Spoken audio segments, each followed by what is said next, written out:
eu vou dizer algumas poucas palavras, porque, como todos imaginavam, a circunstância do Brasil está se agravando. E me permita, senhor presidente, senhoras e senhores senadores, recordar que, em meio à tensão de 1964, o presidente do Senado Federal, Auro de Moura Andrade, chamou ao Congresso Nacional o então comandante das Forças Armadas e perguntou ao comandante das Forças Armadas se ele conhecia este livrinho, a Constituição.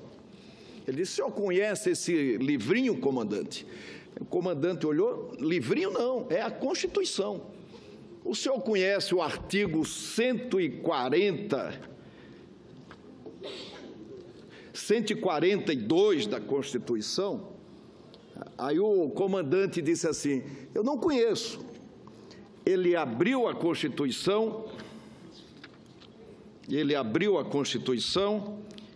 e leu o artigo 142. Que me permitam fazer uma rápida leitura aqui, senhor presidente, senhoras senadoras e senhores senadores. Artigo 142. As Forças Armadas, constituídas pela Marinha, pelo Exército e pela Aeronáutica, são instituições nacionais permanentes e regulares, organizadas com base na hierarquia e na disciplina, sob a autoridade suprema do Presidente da República, e destinam-se à defesa da pátria, à garantia dos poderes constitucionais e, por iniciativa de qualquer destes, da lei e da ordem. E uma lei complementar regulamenta este comando da Constituição Federal. Eu estou dizendo isso para dizer que é constitucional chamar as Forças Armadas, senador Romero, mas beira a insensatez fazer isso no momento em que o país pega fogo, beira a irresponsabilidade, e fazer isso de forma dissimulada, dizer que foi a pedido do presidente da Câmara dos Deputados, que recusou o papel do Auro de Moura Andrade. Nós estamos aprendendo e não conseguimos, desde Montesquieu, que a democracia tem pesos e contrapesos. E ela precisa ser exercitada e liderada por quem conhece essa correlação, por quem a cada momento faz o diagnóstico, interpreta qual é a saída e constrói um equilíbrio entre as forças vivas da sociedade e os poderes da República. Fazer isso dissimuladamente e atribuir a responsabilidade ao presidente da Câmara dos Deputados é um horror. Se esse governo não se sustenta, é verdade ou não é, não serão as Forças Armadas que vão sustentar esse governo. E não dá, e eu dizia ontem, senhor presidente, me permita em poucas palavras lembrar, e não dá para passar para o país a ideia de que o governo de Michel Temer vai dar certo por causa do Legislativo. Seria muita pretensão dizer isso. O que vai dar errado porque o Legislativo não quer colaborar. O governo Michel Temer vai dar certo ou vai dar errado pelos seus atos, pelos seus gestos, pelos seus encaminhamentos, e não por causa do Legislativo. Então, trazer ontem, inesperadamente, sem combinar com ninguém, o parecer cujo relator havia anunciado que só traria depois da solução da crise, para ser empurrado goela abaixo da nação, o povo com a percepção de que reforma trabalhista, reforma previdenciária, terceirização geral, inclusive da atividade fim, é uma coisa só e é algo que está sendo produzido para ferrá-lo. É evidente, senhor presidente, por mais que não queiramos, o peso e o contrapeso do Montesquieu nos obrigava a interpretar isso. Na hora que você impõe uma circunstância cuja correlação da sociedade não aguenta mais, o que é que a população vai fazer? Vai reagir. Vai reagir, e reagiu. E reagirá muito mais nesse período para o qual o presidente da República está chamando o Exército. Eu entendo que o Congresso Nacional e esta Casa também tem uma responsabilidade muito grande. A imprensa, senhor presidente e senhores senadores, que por força da tecnologia faz um noticiário muito apressado, estampou nas manchetes que eu tinha pedido a renúncia do presidente da República. Eu nunca pedi renúncia do presidente da República. Eu pedi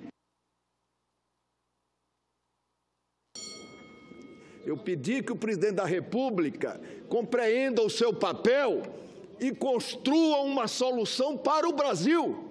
Esta solução está sendo cobrada à política há 3 anos. Há 3 anos. E a política não consegue entregá-la como uma solução institucional. Ninguém vai segurar ninguém. Ninguém vai segurar ninguém. Mas um governo com essa rejeição não pode pretender que vai transferir o seu problema para o Congresso Nacional, que vai impor uma reforma que a sociedade acha que é demais, é exagerada. O Brasil precisa de reformas. Santiago Dantas já dizia que o parlamento se faz para atualizar as leis. O ideal era que as leis não precisassem ser atualizadas, elas envelhecessem com o tempo, mas não é assim. De quando em quando nós temos que atualizar as leis. Temos que atualizar as leis. Então nós temos que fazer essas reformas. Todas essas reformas que estão aí, mas numa outra perspectiva, não na perspectiva de ferrar o trabalhador. Nós temos que mudar o sistema tributário, nós temos que taxar o capital, nós temos que definir regras e regulamentações que ainda precisam ser definidas, mas não pode se fazer assim goela abaixo. E o PMDB, presidente Romero Jucá, o PMDB não é um departamento do Executivo, o PMDB não é um subproduto do governo, o PMDB é um partido político. Coincidentemente, tem lá na presidência da República um filiado do PMDB. Mas isso não significa dizer que o PMDB vai aceitar, sem discutir, toda a imposição do Palácio do Planalto. A votação que referem para dizer do meu isolamento na bancada, ela foi de 3-2, refletindo a correlação. 3 senadores votaram contra a reforma, a favor da reforma, a favor do requerimento. E 2 senadores votaram contra a reforma e contra o requerimento. É essa a correlação existente na nossa bancada. O presidente Temer, ele outro dia destituiu a senadora Rose de Freitas, não da liderança do PMDB. Ele destituiu a senadora Rose da liderança do governo. E ele pode fazê-lo quantas vezes quiser, quantas vezes desejar. Mas com o PMDB, não. Qualquer coisa com o PMDB tem que ser discutido na bancada. Eu hoje iria novamente, como fui na semana anterior, com a bancada conversar com o presidente. E ia fazer as mesmas advertências que fiz em todas as conversas com o presidente da República. Ia dizer, novamente, lembrar que na desmobilização do Carnaval, quando nós voltamos para Brasília, nos deparamos com o seguinte quadro: Osmar Serraglio, ministro da Justiça, e a remontagem da correlação do Centrão na Câmara dos Deputados. Eu até reclamei do presidente da Câmara Rodrigo Maia, disse assim: Rodrigo, você acabou de derrotar essa gente e agora recompõe para ajudar o governo.